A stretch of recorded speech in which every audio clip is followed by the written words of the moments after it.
Hello, and welcome to the fourth installment of the Island Symphony Orchestra's Artists for Artists, a series of virtual masterclasses for advanced amateur and aspiring young musicians. My name is Eric Stewart. I'm the music director of the Island Symphony Orchestra. And first, as always, we would like to thank the New York State Council on the Arts, the Huntington Arts Council, and Suffolk County for the public funding and grants that make these virtual masterclasses possible. Today, we are very excited to have with us cellist Wolfram Koessel. Wolfram is a German cellist who came here about 25 years ago to study in the States, and he subsequently became the cellist of the American String Quartet and is a frequent performer with the New York Philharmonic. It's going to be great to get Wolfram's insight on both playing in a chamber music setting and playing orchestral music, as he does both at the highest level. And I think you all are going to love everything he has to say and really enjoy the performances he gives. Welcome, Wolfram. It's great to have you with us. I just wanted to ask you a couple questions, given the current situation that we're in and not being able to perform. I'm wondering what you've done to stay musically engaged during the quarantine we've all been under, and if there's any specific things that string players in particular can do during a time like this where we can't perform and we can't rehearse with our ensembles, what you can do to, I guess, keep your chops up and stay engaged both musically, mentally and technically. First of all, Eric, thank you so much for having me. It's a great pleasure, and it's one of my first gigs actually I have in a while since our work dried up considerably. I'm also very sad that our triple concerto didn't work out, and I hope we can do down the line. So I'm Absolutely. sorry I didn't meet all your wonderful orchestra members. It has been a very long year and very difficult. We were in March in Germany on tour with the American String Quartet. And basically from one day to the next, our tour was interrupted after we played, I think, 3 concerts, and there were 5 more to come, and we had to scramble to get back. And that was pretty much the last time we played a concert since March. So that's, we're talking about 8 months. The first impact of this was, I think I went through many stages during that time. So the first one was, okay, let's be safe and secure with my family. So we went to Maryland. Sorry, this is a long story, but that's just, I will get back to your question. So in the first 3 weeks, basically, I didn't touch my cello. I was just so shaken by the world situation and by the threat of civilization, basically. I mean, we didn't know where this would go, or we still don't know. Hopefully with the vaccine, it will get better. So the first 3 weeks, basically, we took care of ourselves. I went on long hikes in the Appalachian. I started doing puzzles, lots of silly stuff one usually doesn't do. And of course, there was the listening to Mahler's symphony and listening to my favorite Brahms Requiem moments. But playing-wise, I was basically done. I mean, I was so shocked by the situation that I would say after maybe 1 month, I started practicing again daily. I also did a very funny thing because there was a violin at my in-laws' house. I started practicing the violin because I always feel when you criticize other members in your string quartet and you don't play their instrument, you don't actually have the right. So I thought, okay, I'm going to start practicing, and it was so awkward and so difficult. To this day, I can't vibrate. So I think I will be much kinder in my future rehearsals with my colleagues, because I gave up after 4 weeks. I think I played this da da dee da dee da dee dum bum, and then I stopped. Right. Anyway, then I started trying to get into a kind of a routine which keeps me in shape. And for that, I just love practicing slow thumb position. because thumb position, everything you do in your thumb position pays off in the lower position. But cellists particularly don't have much in thumb position. But when that moment comes, that's when we struggle. So better to be ready for that. So I do very simple scales through all keys in thumb position using my thumb. And that kind of, it has kind of a meditative quality to it. If you do that for half an hour, maybe. And then I practiced Bach. I tried to memorize some movements, because for Bach, you don't need another instrument. And I actually practiced outdoors, which was new and fun. And That's my nice. in-laws have chicken and other animals, so it was kind of bizarre to sit there and be immersed in nature. And it was just a really, really different life experience. Absolutely. I think you're one of several of my friends and acquaintances of mine who said exactly that. At first, there was a feeling, like you said, of just shock and not even knowing what to do, and kind of in a strange way, perhaps the healthiest thing for all of us was at that time to take a break from everything and just take stock of everything. I can relate to that. Like I said, several people I know did exactly the same thing. And I also, like, you know, it kind of reminded me that our profession we are very privileged because we do something very beautiful. It's an artistic thing. But in times like this, when I don't want to compare it to a world war. Like my parents, they had to go through World War II. And I can only imagine it must be probably much worse. But music becomes a very different part of your life because the essentials become so important. And this is right. kind of a silent warrior. You don't know. There's so little we knew in March and April. So for me, music was I don't want to say frivolous, but it was weird not to be a nurse or a doctor or Right. Yeah. do something to help society. But then, of course, I know that music has such a healing power and such an incredible, beautiful. It can be so healthy for people to listen Absolutely. to. But this whole, there's this moment of live music, and then there's that moment you go and play concerts over YouTube. It's just not the same because Right. that immediacy is lost.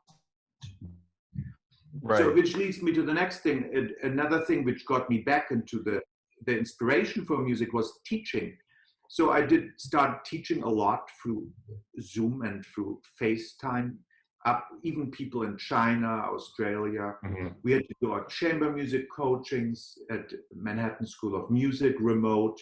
So we had to basically learn from scratch everything, like how to deal with computers, how to make classes interesting and relevant for people, for students. And the students really, really inspired me, I have to say, because I'm a father, I have a family, but I already had a career. But I'm thinking about the students who are right now doing such hard work, studying an instrument, and they are faced with such grave questions, like what am I going to do with my life? I mean, it's just very brave to be a musician right now. So I was very inspired by them, and that also helped me. And then we had a concert actually in July, my quartet, which came out of nowhere, but we played an outdoor concert in Mocha and Westport. Okay. And it was such a nice experience after all the Zoom and all the technology, just to be outside. People were on picnic blankets, and it was great. But that was the last time I saw my colleagues. So wow. I know exactly what you mean. The teaching and actually interacting with people in the only way we can right now, over Zoom, it becomes so precious when it's all you've got, and to see how how can you touch the people you're working with in a way in these times. And I had a similar feeling when I started rehearsing again. One ensemble that I work with, it's a younger string chamber ensemble. And when we first started rehearsing in person again, it was kind of just an amazing feeling. Like, I'm sure when you played with your quartet again in June, just wow, this is what it's like to hear hear real instruments in my ears again. And It was so, amazing. In Manhattan School of Music now since September, we do in-person chamber music coaching. mhm, And the first time I went to I mean, it was just, I nearly started crying. It was mhm, just so, we're all sitting with our masks and our COVID tests um, coming back negative. Nobody can go into the building otherwise. mhm, And it's like a ghost building. It's yeah. so few people. But then you hear this live music. It was just so powerful that these are the little moments now I'm very thankful for. Absolutely. And What you mentioned, sorry, and you mentioned listening to music. You mentioned a few of my favorites like Mahler and Brahms Requiem, and I was just wanting to I think if we can encourage other people who even non-professional musicians who are maybe some find it a struggle to practice, or how do you find inspiration, that's the one thing I always went back to, like you said, just listening to the music that I love, and it just makes me, that gives me the energy, and then to remember to do the more sometimes tedious practice type routines. Yeah, I get the energy from that by listening to the great things, and then just because it can be hard to like you said, to reconcile, we're making music with what's going on, but as you said, that we're going to, at the first moment when everything opens up again, we're going, I feel people are going to want to see us again. So we better be ready. Yeah, it's funny you mentioned that with the favorite pieces. I consider myself a chamber musician, so playing string quartets.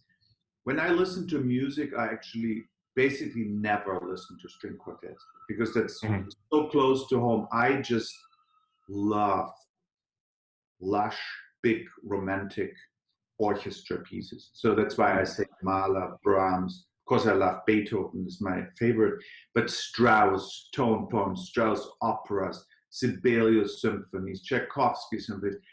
That's the kind of music I like to listen to, or choral music like Brahms Requiem, Verdi Requiem.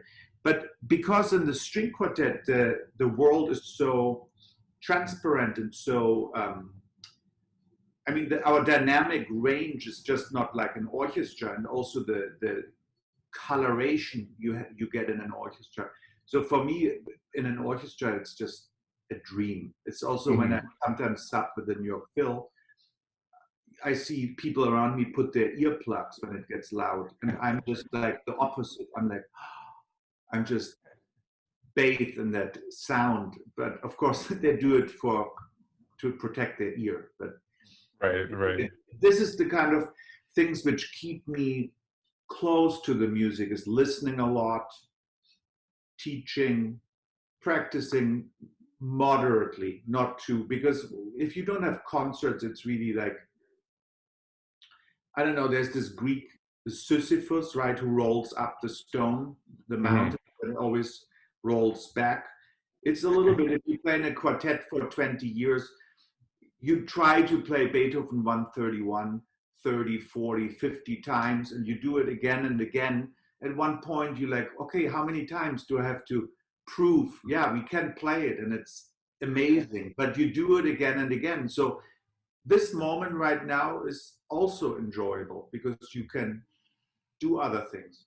Right, right. And Now, I of want, course, I miss it, and I wanted to come of back. course, it's yeah, you know, is is a very pardon the pun, an instrumental thing in our how we look at it, how we interpret it, and everything. And I wanted to go back to how you mentioned playing in orchestra versus playing chamber music. And as a cellist, and as a string player, maybe you can comment on both. I want to know, how do you see your role as a cellist in a string quartet, or how an individual string player in a chamber ensemble? How would you characterize that role as compared to, let's say, your role in an orchestra? That's a very good question.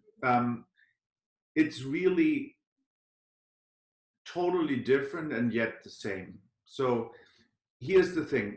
If you play in a string quartet, you have a complete different kind of responsibility. First of all, you are kind of, depending on the repertoire, I have to say that very clearly. If you play classical music like Mozart, Haydn, the cello role is very rhythmic. And so you are kind of the rhythmic backbone of a group, and you have to kind of enjoy that aspect. It's the bass notes which have to propel the energy.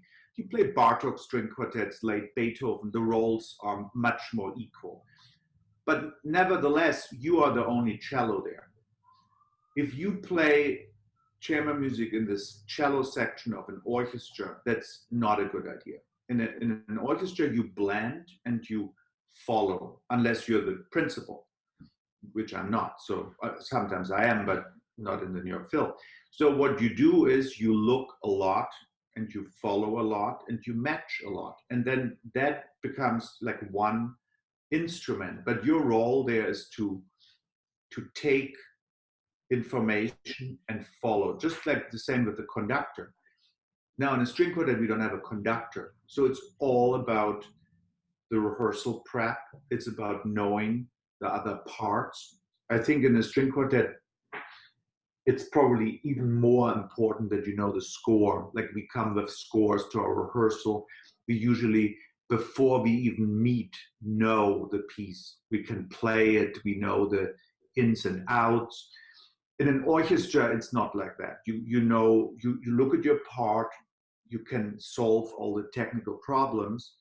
Ideally, you listen to it and you understand some of the things, but it's mostly the conductor who brings them out in rehearsal later.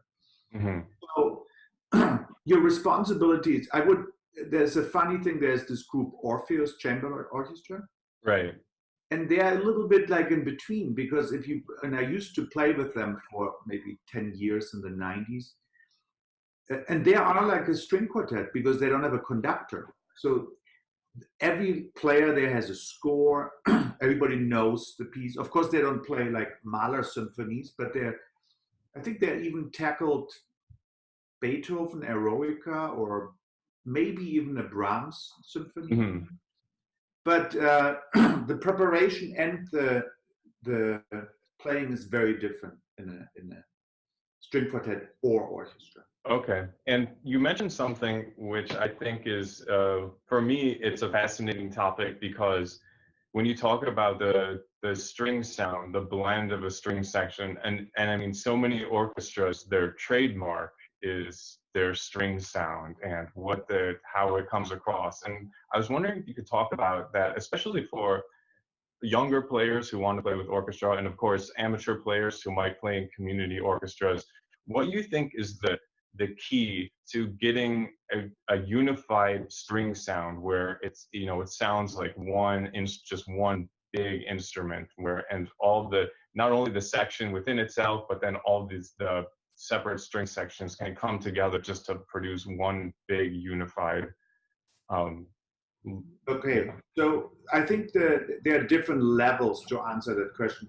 I think level one is that you all have to play the same bowing. The next level is you all have to use the same bow speed.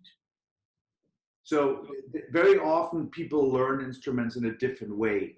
Some play very airy with a fast bow, some play closer to the bridge with a slow bow. You have to constantly monitor your neighbor, and then okay, we're doing the same, or we're not doing the same. Why are we not doing the same? Then you look ahead and say, oh, they're doing it like this. So in the rehearsal, that's your job as an orchestra musician. It's not the conductor telling you, it's your responsibility to find out, am I doing the same bowing? Do I use the same shifts? Do I use the same fingerings? chances are when things are out of tune that there's bad choices of fingerings. So you look at that, so then the next level is vibrato. Look around you. Are people vibrating wildly, or are you playing some French music which requires minimal vibrato? But it's all about reading that information. Like maybe Eric says, okay, this is really very transparent, pianissimo. Can we do that without vibrato? So you don't want to be the person who vibrates. So it's all, this is all what I call matching and blending. And the more you do that, the better you are as a section. But it's like a hierarchy. The principles kind of lead these ideas. Principal maybe takes it from the conductor, but conductors, they trust their principles, and when they like it, then they let them do it. But you don't want to be the cellist in the back who does everything different. So it's difficult. It's a very different. It's very different from playing solo. Right. So, and the reason I ask, and the reason why I think it's so important, is because, as we know, most of the repertoire is the strings are carrying so much of the important thematic material. And for me, and maybe for many people, it's almost just an instinct. The first sound you kind of judge of an orchestra is how do their strings sound. It's kind of the first thing that kind of hits you. And I feel that even with amateur musicians, all the things you just mentioned, those are things that it doesn't take a professional, like you said, to really pay attention to all these things, and it can make ensembles that are not professional sound just another notch up if people begin to become sensitive to these things. And that's why I love, having you talk about these things. That's very true. But these are all things one can actually change very easily. It becomes harder if you play a really difficult passage, which is technically difficult and it's out of tune. Right. That's when you should just, as a sectional, slow it down, do it over and over again.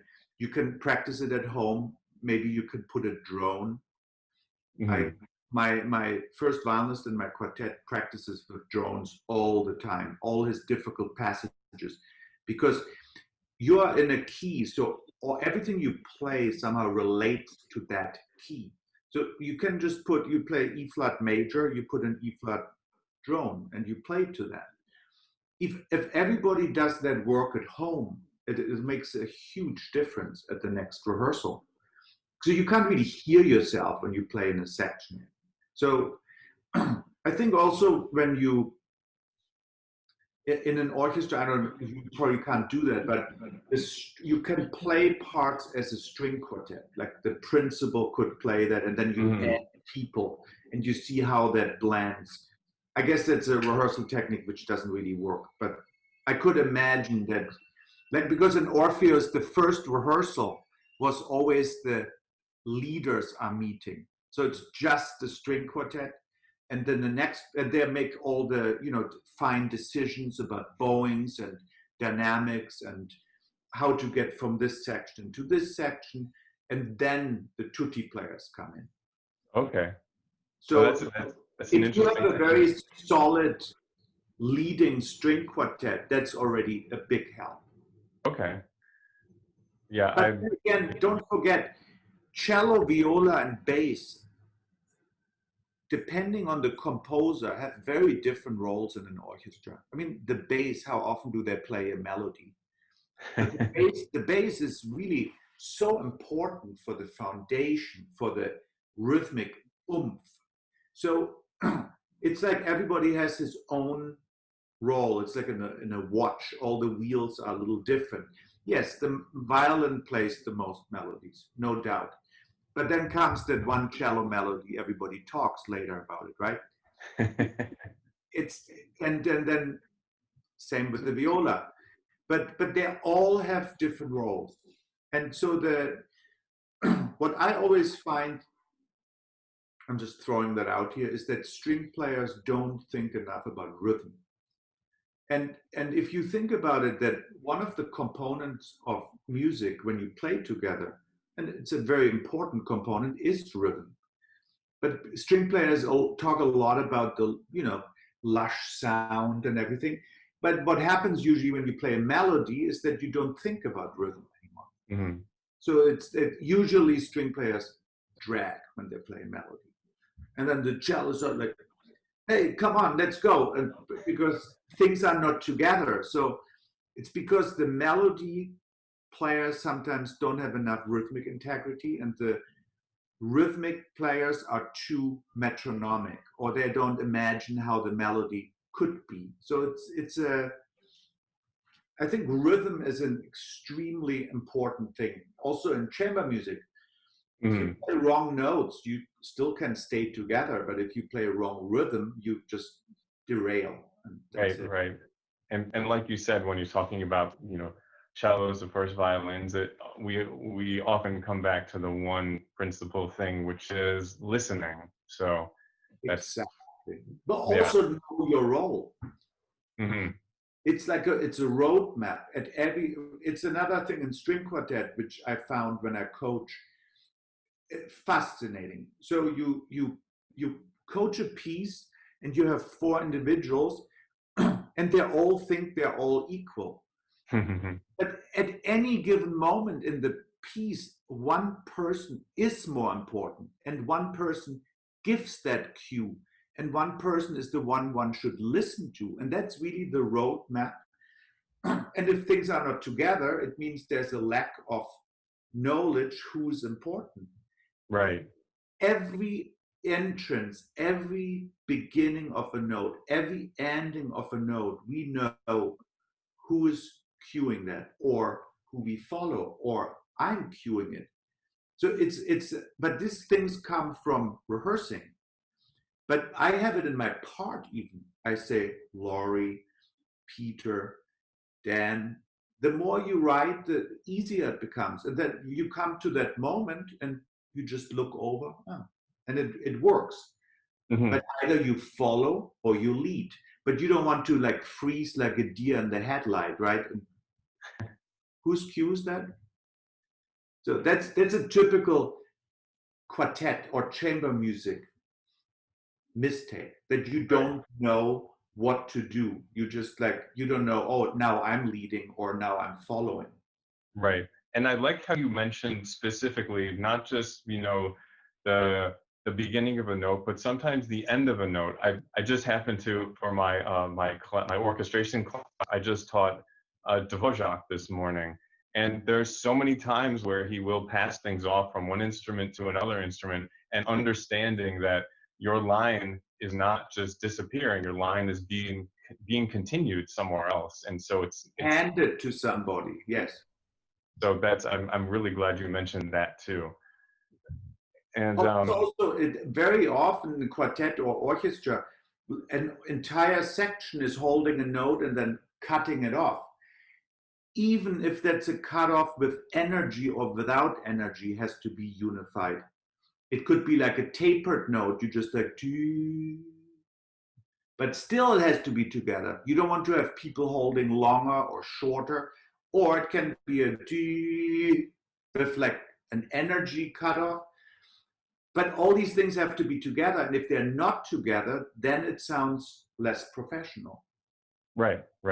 So it's very hard to play a musical instrument because you have to think about so many things, pieces of a puzzle: sound, technique, intonation, rhythm. It's like it doesn't end, and so I have to say I compliment any person who learns a musical instrument. It's an unbelievable amount of work and dedication. Absolutely. And now that we're talking about all of these things, now I feel at the peak of missing my orchestral rehearsals. I just want to get back in there now. I want to try this with the strings and try this with the blend of this instrument. So hopefully we'll all be able to get back to doing that very soon. And which leads me to, you've talked about a bit of this already, but I'm wondering if there were any certain moments or certain things that realizations you may have come to over these past few months, either a big realization or just something small and funny that you kind of never noticed before about a certain piece, or larger scale things, and things that you've gotten out of this time away from rehearsing and performing that changed maybe a perspective you had on music in general or specific. You wanted to be related to music, the answer? You know what? I guess not necessarily, because what we do, what we usually do, related to other aspects of life. So I think there was a lot of self-reflection about what music is in society and what part we actually play, because I think a lot of musicians are very playful and very innocent people. That they're just, you have to understand that we started, I mean, you know that, but if you're a musician, you usually start that track when you're 10 or 6. I mean, I was very good in sports, but when I was 12, I already knew I'm going to be a musician. And so that dedication and that kind of lifestyle which comes with it, it's kind of it's a very romantic way of thinking about life. And usually parents advise their kids not to do it, because it's if somebody tells you, I want to be a poet, or I want to be a writer or a painter, it's usually the parents are freaking out and say, can't you like become a lawyer or a doctor? Because it's so, you really don't know where your life will lead. It's, you just like a leaf blowing around, because you don't know how good you will become. You don't know which doors open, which don't open. You don't know how, there's a lot of ifs and buts. Then even once you're a musician, you don't know if you get into a great orchestra and have kind of a stable life, or you become a chamber musician, or you become a Broadway musician, or you become a whatever. There's so many options, a teacher maybe. So my realization was basically that it is a very it's a risky profession. Risky in terms of, like, when if something essential happened, like a war, or the stock market crashes, or like, music will be the first, or the arts which will suffer. That's pretty much always like that, right? And then we all, it's because it's a luxury for a lot of people to go to the opera. It's also expensive for a lot of people to go to concerts. And musicians are not rich people, like if you go to law school or business school. That's why, again, we are very innocent, flexible, easygoing people. We travel in 5-star hotels, and we travel in a Super 8 motel, whatever. It's all, we eat delicious food, and we eat before a concert at Subway. So it's we're used to everything. right. We fly first class, and we fly in a terrible train for 12 hours. I mean, we have seen it all. Yeah. You're backstage freezing somewhere in Italy, or just, I don't know. We're just, I know a lot of people wouldn't go through these things. Right. Yeah. So I realized that I was very, very lucky, I have to say, so far in my life, because it has gone very well. But now I worry about the future of performing, and I worry about the future, how the Met will fill their house with 4,000 people. Will that ever happen, that people sit so close together? And I don't know, actually. I know that music will always be part of society, and that it's extremely important. Absolutely. But for me, I started doing a lot of other things. I even had thoughts like, oh, so what if I wouldn't be a musician? What would I do? So there are these things, but I'm older, so I wouldn't start enrolling in a psychology class at Columbia. I couldn't do that. Yeah. Yeah, it's going to be, I mean, I'm just trying to stay optimistic and hope that, in one way or another, we can slowly start getting back into, and hopefully get back to where we were. That's my hope. Of And course, no yeah, doubt, no doubt. so, but in the meantime, I think I would love to have you introduce the music that you are going to be playing. And why don't you introduce yourself and your accompanist for us? All right. So I'm Wolfram Koessel, cellist of the American String Quartet, and I'm playing with my wife, Jennifer May Barizo, who is mostly a poet, but also a classical pianist and a writer. And we're going to play a piece which is very dear to me, the Schumann Folktone pieces. He wrote 5. We're playing the first 2. And I started playing these pieces a lot because I think it was maybe in 2000, the Mark Morris dance group was looking for a cellist who can play them. Because Mark choreographed the Folktone pieces. It's a wonderful choreography, and the cellist actually sits on stage and has to play by memory. So same with the pianist, and the dancers dance around them. And so I started playing for Mark in 2000, and then we became so close that I became their music director, and I'm traveling since 2000 with them all over the world. And I played that piece maybe, I don't know, 50 times. Mm-hmm. It was originally premiered by Yo-Yo Ma. Oh, wow. Baryshnikov was dancing. Yes, Yo-Yo Ma has a very close relationship with Mark Morris. So Mark Morris choreographed a lot of great cello pieces. Mm-hmm. Luckily, after Yo-Yo played the premiere, they needed a cellist to play it all over the world, and that was me. So that was very, very nice for me. And that's the first one it's called Mit Humor, which just means with humor. It's kind of a very wild and folksy movement. And then the second one is a gorgeous slow movement, very simple, just like a folk tune. Great. Well, let's take a listen to that, and then we'll be back with some questions from our live chat.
Hello, and we're back with Wolfram now, and we're going to take some questions from those of you on our live chat. So feel free on Facebook to pose any question you would like about the music or about what he played, technique, or general things about music. We'll take all of them. But I know that, Wolfram, you mentioned to me something about a unique experience in your childhood, which kind of got you off on the route to playing chamber music a lot. Can you tell us a little bit about that? Yeah, so my beginnings in chamber music were basically, you have to imagine me as a nice German child growing up in a little town. Most kids in Germany learn an instrument. They usually start with a recorder and then they go to the piano or I luckily went to the cello. But what we call house music, which is chamber music, is a very common thing in Germany. So my dad was a fantastic pianist, professional level basically, but his dad didn't think that was a proper profession. So he became a scientist, and he became actually a very famous scientist. He was on the team which decoded the first DNA. And oh, wow. so there was but he started every day with Bach, preludes and fugues, and he finished every day with Mendelssohn, Beethoven, Brahms. So I grew up, I always asked him to keep the door open.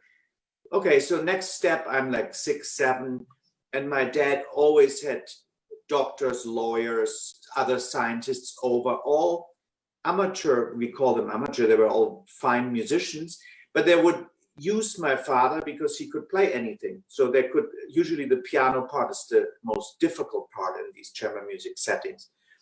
So before I knew, I was the page turner, and I just loved learning all these pieces. And the next step was then that I started being the cellist in that group. So when I was maybe 12, 13. So chamber music in my own house was basically a daily thing. And I think at that point, it became very clear to me that I wanted to become a chamber musician, very specifically. So, wow, that, I've had some of my most formative experiences as well as a page turner, so I can relate to that very much. It's a really intimate and amazing experience because you feel like you're part of the production, although honestly, that's right. You're really not, but you're in the middle. You do feel like it, actually. Mm-hmm. It's a funny anecdote. I was page turning for an Ives violin sonata at Carnegie Hall. And this piece is called The Revenge of the Page Turner. And in the last movement, the page turner has to start hammering on the piano, triple fortissimo. And it's a joke, obviously, but I got so nervous. I was as nervous as I was performing something. Mm-hmm. But I did it, and usually I'm very calm when I page turn, but at that performance I wasn't. But it's a funny piece if any of you want to listen to it. It's the Ives, what is it? Ives? It's a violin sonata. I think it's his last, but I'm not sure. I think he wrote several. But that last movement, there has the revenge of the page turner inside. So the page turner has to play very rhythmic clusters of notes. Uh-huh. Okay, we have a question. Someone asks, are there any what would you say is mandatory repertoire for an aspiring young musician playing the cello? What are the pieces that you must know that kind of encompass technique, interpretation, all those things? I would say if you really you're on the road to become a musician, it's a must that you play proper etudes. I think a healthy, let's say you practice 3 hours. I remember I was maybe 12, I started practicing 3 hours, 1 hour scales, arpeggios, all that thumb position exercises, 45 minutes etudes. And for that, I would say proper etudes and Duport etudes are all really, really good. If they are too hard at this point, you can go to the levels before. They're like there are other poppers which are approaching that level. But definitely spend that time on etudes. You can later replace them with piatti, capricces. And then definitely the Bach solo suites. Mm-hmm. That's also nice because as a cellist, you usually need a collaborative pianist in order to perform something, but they are solo, so right. They're definitely in the main repertoire. And then the cello repertoire is not as big as the violin or piano repertoire. You know, you play the Brahms sonata, you play maybe 2 Beethoven sonatas, but you should visit all composers from all ages, so you get a good rep and a good style for all these different composers. Mm-hmm. Okay, and I have a question about specifically the piece you just played, the Schumann, and I think we see it a lot when certain composers, particularly I think of German composers like Schumann, like Brahms, when they write things in a folk style. There's something unique about it where I feel with both Brahms and Schumann, you get the folk sense, the folk playfulness, and kind of takes you to, you know, a more I guess a rural setting that you imagine in your head. Yet there's this intensity to it and almost a seriousness that I find Brahms and Schumann can't quite escape, even when they're trying to be, like you said, mit Humor. They're writing mit Humor, but they can't escape their own, I guess, you know. Well, they're German. People say they don't have humor. I mean, I disagree, but but you're right. Yes, there's always this heaviness. But I mean, the first movement may be less so, but Schwermut is the German word for that. There's this kind of, you can see that a little bit in Russian composers as well. Mm-hmm. I feel it's not as lighthearted as like when you hear Rossini or, well, I guess Mozart can be very lighthearted, right? I mean, Mozart can be anything, right? But yeah, the thing is when Brahms or Schumann write things in a folk style, the famous piano quartet with the Zingarese, we used to call it gypsy movement, but obviously that's not appropriate anymore. Also, in a funny way, that's cultural appropriation, right? If a German composer writes things from Hungary. But yes, you have to still interpret it a lot. If you just play the notes as they are on the page, it won't sound folksy. Right. So my point is they knew at that time that a person who reads, you know, in the style of gypsy, that they know what to do with the material on the page. Right. And I noticed even some of the, you know, when you're going from some notes to another, maybe a leap, you might do a little more of a portamento up to it than you would if you're, you know, playing one of their quote unquote serious pieces. Exactly. So, and that's even bend the rhythm, and you can play with rubato. You have to do it tastefully, of course, but when you play a piece like that, then you have that freedom. I would never do that in a Beethoven sonata. Yeah. And somebody asked, what was it about the cello in particular that attracted you, and do you feel it speaks particularly to your personality? That's also a great question, and we always, as a joke, when we travel, you know, there's a lot of airports and a lot of hotel and waiting. We come up with these things that musicians have different personalities depending on what instrument they're playing. I won't even go now into detail who has what, but I always found cellists very jovial, very friendly, kind of laid back people. They're not as I think violins are different. I don't know, I want to say how they are, but they're different.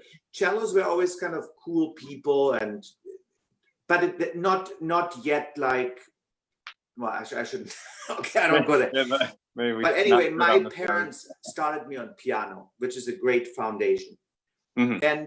And when I was 10, they let me choose between clarinet or cello. It's kind of they said that. Okay. And I picked the cello, but I like it because it's close to the human voice. I Yep. was also a boys choir singer, so I loved singing. And maybe that attracted me to it. But I think Okay. as a child, it's usually, you know, you go to a concert with your daughter and she said, my daughter said she wants to play the tuba. I said, absolutely no, but I think children, yeah, maybe they gravitate towards something, but I think my parents guided me in that direction. Okay, it seemed to work. They must have known. They must have known something about it that would just work. And speaking of the unique voice of the cello and its very vocal quality, are there any composers that you feel write for you, your favorite to play, your favorite cello lines? So let's say orchestral cello parts. Do you have a favorite composer who writes your favorite orchestral cello parts? Well, I would say at the very top must be Brahms. Mm-hmm. Pretty much all the symphonies have fantastic cello solos. Tchaikovsky, beautiful. Dvorak. It's basically the romantic. I don't remember many Mozart symphonies with cello solos. Beethoven is just my favorite composer. So I would say, but when it comes to really cello solos and this nostalgic big cello sound, I have to go to the romantic composers, Mahler, Strauss, all fantastic writing for cello. Right. Yeah, I was thinking when it comes to Mozart, it's probably more lots of fast note type of audition things for. The cello emancipated from that role. I mean, I said that before, that when you play Haydn and Mozart, the cello is a very different role. In the romantic repertoire, it changes dramatically. Mm-hmm. And let's see, I had a question about actually when you were playing the langsam movement, the slow movement. I noticed something that I think maybe would be good for string players to hear somebody like you talk about. The slurring that you see on the page versus the bowings that you use, and sometimes when you're bowing, the idea of just using a bowing that helps you accomplish things even when you may have to change bow. Could you talk about doing something like changing bow to maintain a smooth line if there's a slur that goes, let's say, Yes. over the entire line? So a lot of composers use slurs as a phrase mark, not to be mistaken with that you have to always do it. You always should try to do the bowing which is written, but very often it's just way too long. And that's an indication that the composer wants that very connected, but he or she allows you to change your bow. Now, when you do that bow change, you have to be particularly careful, paying attention to be very connected.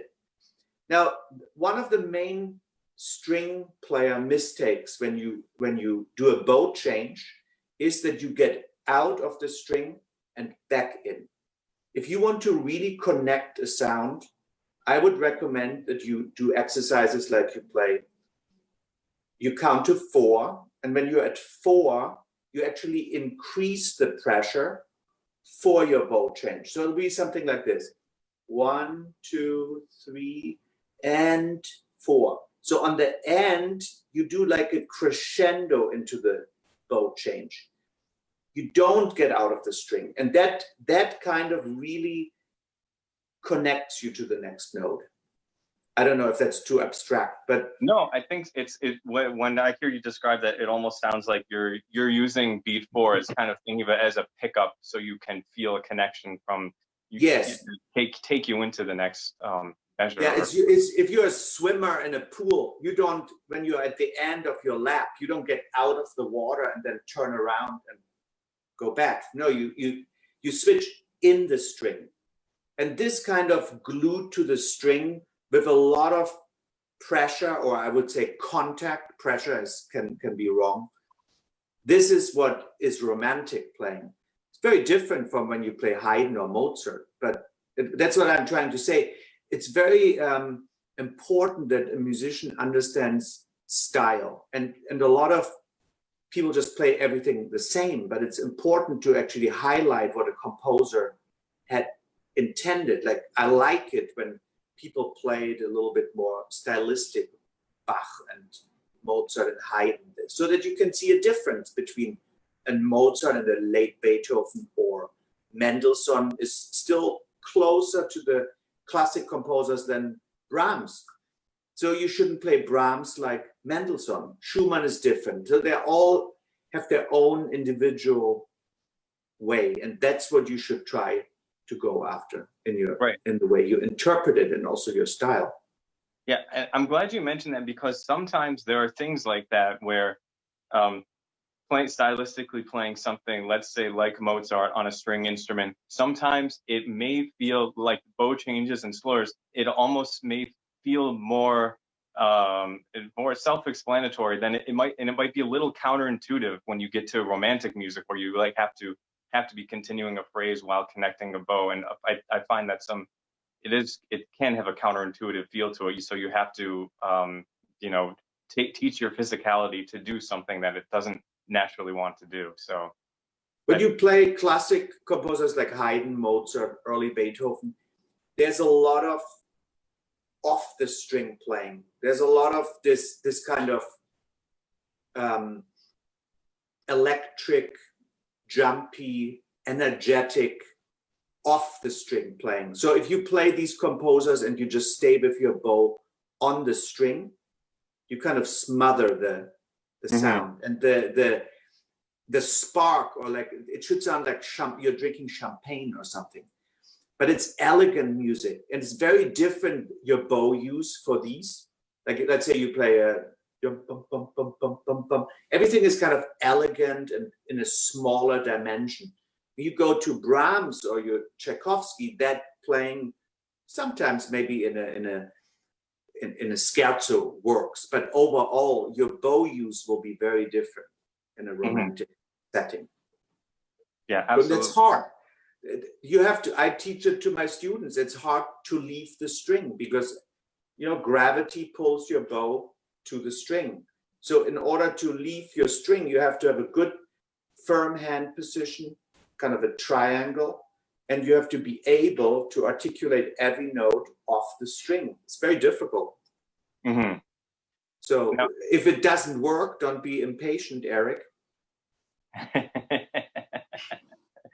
I did have another question about the slow movement. I apologize. This is the first movement, the fast movement. There is the section where you have the longer notes, and then just with an eighth note pickup, and it almost gives the impression of some sort of drone or something like that. And I'm wondering, is there some sort of sometimes composers may evoke other instruments or other sounds. I'm just curious if there's a particularly type of droning sound in German folk music that might be evoking, or if it makes you think of anything like that. Well, if I think about the drone, I always think about the bagpipe. Yeah, because that's just the classic drone. But I think in this case of the Schumann, it's an accompanying figure, because the piano has the running notes, right? That's the place you mean? Yep. So, and since it's very short, I don't really think about it as a drone. It's maybe harmonically a drone, because I kind of do the same thing. But it goes back to a very simple folk style way. That's why he writes it so simple, because he wants it to be simple. It's like, like villagers singing a little innocent song. Right. It's almost like you just maybe you're plucking chords on a guitar. Not yes. quite, but I know it's just like exactly. I repeat the B flat over and over again. All right. Well, I think that covers a lot of stuff. You've said all there is to say. I think you've given us so much insight, and and I think it was a real pleasure, and I thank all the people you work with for actually helping the arts. I mean, you people are basically the reason we live and we exist. I can't stress that enough in this country, that everybody who goes to a concert and supports the arts should be rewarded, because there's so few people compared to, if you look at the percentage of how many people listen to classic music. So thank you. Absolutely. It was a pleasure to have you. And for everybody else who tuned in, we stay tuned on our Facebook page for upcoming announcements about the rest of our season. We just had the winner of our Bach competition, our Barbash Bach competition. Please check that out, and I think you will really enjoy the players, and you can check out who won that and find out about. Right now, we are planning on having a virtual Bach festival in June. It may end up, we'll see what happens. Maybe miraculously we'll all be able to get together and play music together, but please stay tuned to see what's happening with that. And thank you for joining us today. Thank you, Wolfram, and we'll see you all soon. Bye-bye.